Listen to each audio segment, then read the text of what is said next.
Have you ever looked at your coffee and thought, you're supposed to help me, not turn my stomach into a drama queen?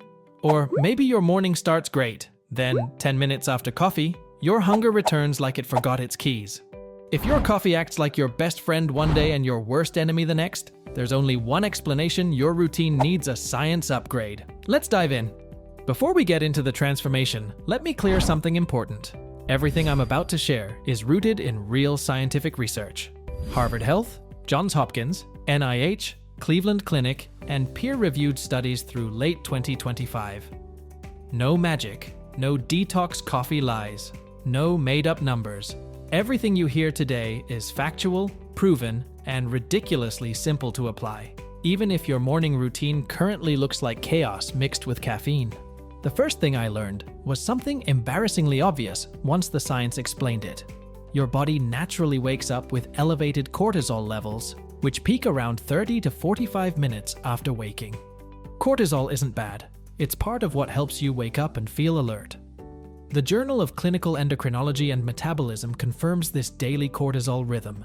The problem starts when you roll out of bed like a confused zombie, grab your coffee within 5 minutes, and pour caffeine straight onto your already high cortisol. When I learned that drinking coffee immediately upon waking can worsen jitters, increase stress, and even lead to more hunger later in the day, I felt personally attacked. Because that's exactly what I'd been doing for years. Imagine your hormones waking up peacefully, stretching, trying to get ready for the day. Then suddenly you throw caffeine at them like a grenade. No wonder my mornings felt chaotic. And honestly, no wonder I ended up hungrier around mid-morning. So I made the first change. I waited. Nothing dramatic. I simply started delaying my coffee by 60 to 90 minutes after waking. The results were almost immediate. My energy felt smoother, my cravings dropped, and I stopped feeling like I needed a second breakfast an hour after the first one. And yes, I hated waiting at first. My brain was screaming for coffee like I owed it money. But once the habit stuck, everything felt easier. The next thing I fixed was the way I actually drank coffee. This is where the science gets interesting. Black coffee is not a magic weight loss potion, but caffeine has been proven to increase metabolic rate by 3 to 11% according to evidence from the American Journal of Clinical Nutrition and multiple metabolic studies. It also increases the breakdown of stored fat by activating the nervous system. But, and this is a big but, it only works when the coffee is low calorie. The moment you add sugar, flavored syrups, heavy cream, sweetened milks, or calorie-loaded coffee creations that look like dessert disguised as breakfast, your coffee stops helping your metabolism and starts acting like a sugary snack. If your order requires a blender, whipped cream, and a dessert menu, it's not helping your fat loss goals. Once I accepted this truth, I stopped sabotaging myself. My old coffee routine was basically liquid cake. And shocker, it didn't help me lose weight. So I switched to black coffee for the hours when I was fasting. If I wanted something smoother, I used an unsweetened splash of almond or oat milk, keeping everything below 15 calories. This ensured my fasting window stayed intact and my insulin stayed low. This matters because research from Johns Hopkins and the New England Journal of Medicine confirms that black coffee does not break a fast. It doesn't raise insulin, and it actually enhances fat metabolism early in the day. But if you add sugar, the party ends instantly. Harvard and the American Diabetes Association have shown repeatedly that even small amounts of sugar spike insulin and immediately stop fat burning. And don't even get me started on flavored creamers, which hide 30 to 60 calories per tablespoon and enough sugar to disrupt metabolic balance. Many people pour these in like they're adding emotional support. I was one of them.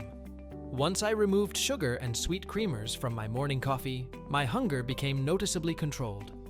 My energy no longer crashed, and my fasting hours felt easy rather than a punishment. Then came the artificial sweetener dilemma, a topic filled with myths, confusion, and dramatic online opinions.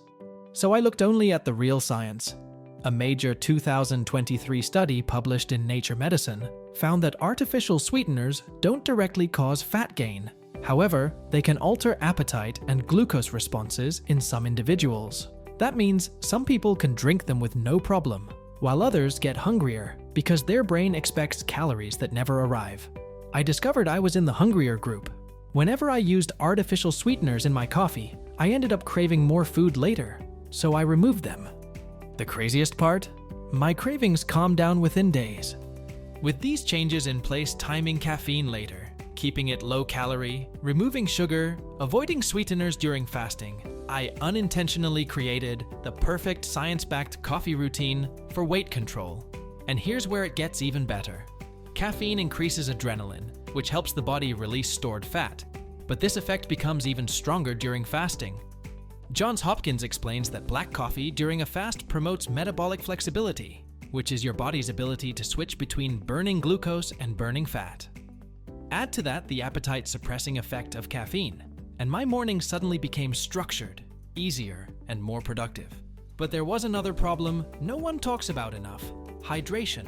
Coffee is mildly dehydrating, not as extreme as old myths claimed, but enough that if you wake up already dehydrated and immediately add caffeine, your body will feel it. Mayo Clinic and Harvard Health both emphasize drinking water first to improve digestion, energy, mood, and appetite control. So I added a tall glass of water as the first step before anything else. Within days, my stomach felt calmer, my skin looked better, and my morning hunger was far more manageable. It was such a tiny change, yet the difference was noticeable. So what did my new routine look like? It was absurdly simple. I woke up, drank water, waited an hour, then enjoyed black coffee. During my fasting hours, I didn't add sugar, cream, syrup, or sweetener.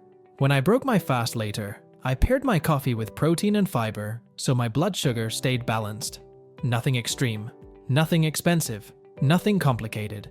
Just a routine built on real physiology and research from trusted institutions. As I followed this new pattern, something else amazed me. My appetite stabilized. I no longer felt those wild mid-morning cravings that once controlled my day. I had steady energy instead of jittery spikes. My fasting hours became easier, and yes, I started losing weight, not rapidly, not magically, but consistently and sustainably. This was not a dramatic 10 pounds in a week scam. It was real fat loss supported by science-backed behavior. What surprised me the most was how many problems disappeared once the coffee routine aligned with my biology. I wasn't dealing with hunger chaos. I wasn't depending on sugar to wake up. I wasn't crashing at 11 a.m. And for the first time, coffee felt like a helpful tool rather than a chaotic roller coaster. The truth is, your coffee routine can either be your best morning ally or your sneakiest weight loss enemy. When used correctly, caffeine improves thermogenesis, supports fat oxidation, reduces perceived effort during physical activity, and lowers appetite. If you found this video helpful, make sure you hit like, subscribe, and comment below. Tell me your usual coffee order and which part of your routine you're changing first.